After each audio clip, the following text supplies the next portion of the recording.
Rama. Po nisim me Belinda Ballukun pasi duket se ka një lloj arrogance edhe nga kryeministri për të mbrojtur numrin 2 të radhas të tij, pasi duket se i vetmi numër 2 i cili nuk është në ekzil apo nuk është me probleme është Erion Braçe, që ndoshta nuk ka pranuar të firmosë, pasi Arben Ahmeti tashmë e kemi në ekzil, Belinda Ballukun e kemi me akuza të rënda, me 2 tendera, 210 milion euro. Janë gati 9 tendera, se çdo lot quhet një tender. Po, themi me dy projekte, janë 210 milion euro, ndërsa Rama thot më duhet Balluku që të firmos edhe 800 projekte tjera. Normal. Se vetëm ajo e merr përsipër atë. Pse po mbron Rama Ballukun? Mendoj se, siç e kam thënë shpesh, që mallkimi i një diktatori është që nuk mund të bëj dot një hap pas. Dhe tani Balluku është ai hapi pas që ai nuk mund ta bëj, sepse në momentin që do e bëj, përveç se bashkëpunimit ngushtë që ka me atë dhe gjërave që ata i di njëri tjetrit, e di shumë mirë që po iku dhe ajo barrierë që është pra zëvendës kryeministrja, kuptohet që personi i radhës që do ketë akuzën në atë parlament, do jetë vetë kryeministri i Shqipërisë, që është Edi Rama. Kjo është. Po më thuaj që Rama po mbron Ballukun për të vetmin fakt se e di që mund të vijë radha edhe ti. Patjetër, me fjalë.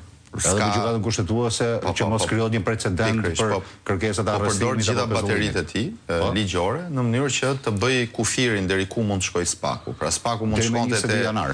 Po, Spaku mund të shkonte te liderat e opozitës, ishte shumë i mirë pritur për të vajtur deri atje, mund të shkonte tek ata që Rama vendose për t'i lëshuar me dakordsi, por nuk mund të shkojë deri në te dera e zyrës së Ramës, pra që është paradhoma pikërisht Belinda Ballukut.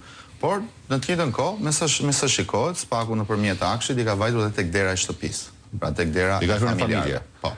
Tek Bardanaku. Pikërisht. Prandaj është ajo dilema që o lindën o belindën, të cilën ai po jep pak kohë vetes se çfarë do vendosi, por kuptohet që presioni sa do vi dhe do rritet dhe normalisht do kuptohet që gjithë kjo lëvizje me mbështetjen e partnerëve amerikanë. Në mënyrë do rritet presioni do rritet nëpërmjet Partisë Demokratike, nëpërmjet Spakut dhe për Spakun, Spaku i mirë, Spaku i keq apo ne kemi bërë një bisedë para disa muajsh që unë kam thënë që duhet patjetër presioni ndërkombëtar dhe presioni kombëtar. Pra, presioni kombëtar e ka Partia Demokratike, e ka opozita, e kanë protestat, e kanë gjithë lëvizja shoqërore që duhet të ndodhin në Shqipëri përballë këtyre skandaleve, por në të njëjtën kohë duhesh edhe presioni ndërkombëtar, që patjetër nëpërmjet ndoshta të levës së Spakut, që momentalisht kontrollohet, le të themi tani vetëm nga amerikanë dhe jo më me bekimin e Edi Ramës, do ndodhi ajo që do e shtypi këtë lloj regjimi dhe prandaj edhe titulli që keni zgjedhur po e shkërmoq, do shkërmoqet në këtë lloj forme.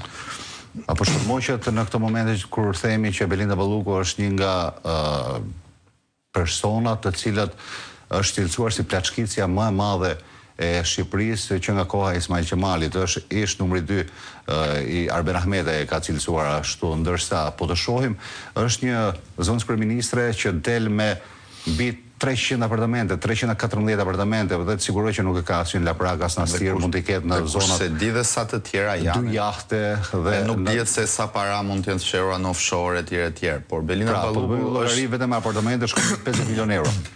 Po Belinda Balluku si personazh nuk mund të arrinte të bënte këtë korrupsion pas sistemin që e lejon këtë korrupsion. Pra ajo çfarë po del në pasurinë e Belinda Ballukut është një komision, pra 1% që ajo merr nga vjedhja e madhe që bën për t'i shkuar pikërisht Edi Ramës apo Partisë Socialiste apo fitores së zgjedhjeve, farsës elektorale etj. Pra këto shifra që shohim janë thjesht përqindje të asaj që është vjedhur në total. Pra, nëse në qarkun e Fierit Belinda Balluku fiton 12-4 atë qark, të jeni të garantuar që e ka fituar me miliarda euro të dhëna si koncesione, si parqe fotovoltaike, si para që ka paguar për të blerë për vota, si njerëz që ka futur në punë për t'i punësuar, gjitha nga taksat e shqiptarëve kanë dalë. Pra, çfarë pasurie bëjnë këta personazhe individuale, është thjesht një përqindje shumë e ulët ndaj vjedhjes madhe që është bërë buxhetit të Shqipërisë dhe është bërë në terma 10 miliard euro, sepse kjo rilindje, pra kjo qeveri, në këto 12-13 vite, ka menaxhuar gati 100 miliard euro fonde, 100 miliard euro buxhet. E pjesën më të madhe ka menaxhuar, sidomos vitet e fundit, Belinda Balluku. Ministria që është më e fuqishme, pra që nga 2019 besoj që u krijua kjo super ministri. Para kësaj ka qenë vetë Ben Ahmetaj, se Ben Ahmetaj një hajdut është, pra ndryshojnë personazhet, po jo sistemi. Jo filozofia. Sistemi qëndron njësoj dhe patjetër që në krye të këtij sistemi është Edi Rama. Dhe për këtë arsye, ai sot është i trembur për të lëshuar atë që e pati kamikaze për t'i zbatuar çdo lloj porosie, sepse e di që radha do jetë tek ai vet shumë shpejt. Sigurisht, radha do jetë tek ai, është pjesë e Akshit, është cilësuar si Akshi kopshti privat i Edi Ramës, me familjar të përgjuar, janë edhe videot e filmuara nga Ergyll Sagasi. Projekti kushton 2 milion, thotë ta bëjmë 4 milion euro, se më duhet i raportoj kapos dhe i bëj raport për çdo gjë. Ja bëj raport në Excel. Patjetër për vjedhjet. Me pika, paktën të dinë se ku kanë shkuar parat. Janë korrekt. Dhe tashmë hetimet ndaj Akshit, afrimi ndaj Ramës, se çdo të thotë, a duket sikur ka marrë spaku, hetimi, apo fryma e re që po vjen edhe për Teo Qeanit, duket sikur ka marrë një dritë të re, apo një guxim për të hetuar Ramën? Unë besoj që tashmë është shumë e qartë, që është një agent e pastër për të rrëzuar një diktator. Dhe një diktator patjetër do rrëzohet me akuza të forta për familjarët, personale, për bashkëpunëtorët e tij më të afërt, etj. Por patjetër që jemi vetëm në fillimet e saj. Pra, unë jam i bindur që çfarë do dalin në javët në vazhdim, në ato përgjime, në ato video, në ato foldera. Po pra, sepse vetëm nga një folder i Ergyll Sagasit, pra vetëm nga një dosje që ai kishte në kompjuter, doli Akshi, po aty janë diku te 100 dosje. Pra që ai ka filmuar çdo aferë. Pra, Ergyll Sagasi nuk ka qenë koordinator i Akshit, ka qenë koordinator i gjithë qeverisë. Pra, ka thirrur çdo lloj ministri, ka thirrur çdo lloj grupi kriminal, ka thritur çdo deputet, ka thritur çdo drejtor të madh agjencish, dhe ka bërë biseda tërkohës drejt për drejta dhe me Edi Ramën. Pra, kuptohet që ato që do dalin... Video publikuar nga Zoti Berisha të automjeteve që dilin nga Sorreli. Pikërisht, edhe Gjobës, që është vënë në Sorrel para 2 javësh, pra shumë herët. Por ajo që ne e dim që do ndodhi është që patjetër do ndodhi skenari i Maqedonisë Veriut në vitin 2015, kur përgjimet dolën dhe rrëzuan, le të themi, atë skenar alla Zelenski. Skenar alla Gruevski. Gruevski ndjes. Alla Gruevski. Po ai skenar do ndodhi, pra patjetër ai skenar. Do dalin përgjimet, do të shmontohet kjo qeveri. Do Rama njësoj si ajo? Pasi tumbi zgjedhjet, po. Ka mundësi që po. Nuk e mbajnë burgun do diktatorët, për këtë t'jesh i qartë. Pra burgun e mbajnë ata që luftojnë për lirinë, që janë bindur, që po ju bëhet një padrejtësi. Renvelia që ka... Po s'po e mban asaj burgun do të. Pak të ndërflas, të ishte më mirë. Kemi një lajm tjetër ditën e sotme, është Departamenti Amerikan i Shtetit, i cili ka kërkuar që të hetohen pastrimin parave në Shqipëri për kullat, PPP-t, Akshi, koncesionet.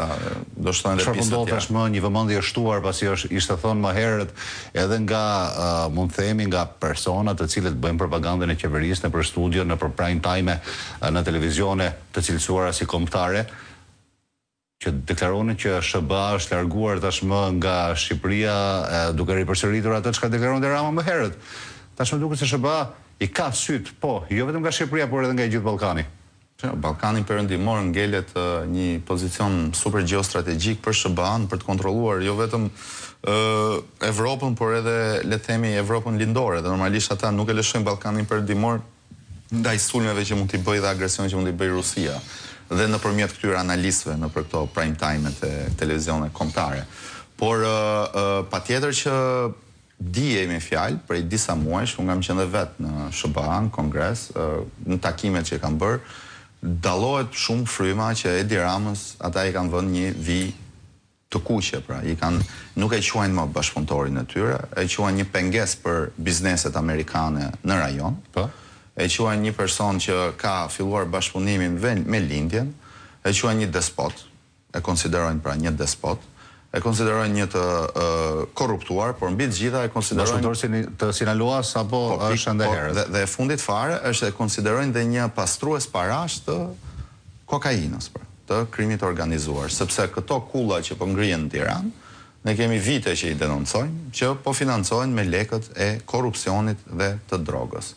Dhe një kryeministër që e ka krijuar të gjithë habitatin ekonomik në shërbim pastrimit të parave që vijnë nga bota e narkotrafikut, e cila sot është kryefjala e luftës së vetë presidentit Trump, pra unë kam thënë dhe më parë, nëse presidenti Bush pati luftën ndaj terrorizmit, presidenti Trump do të mbahet mend për luftën ndaj karteleve të drogës.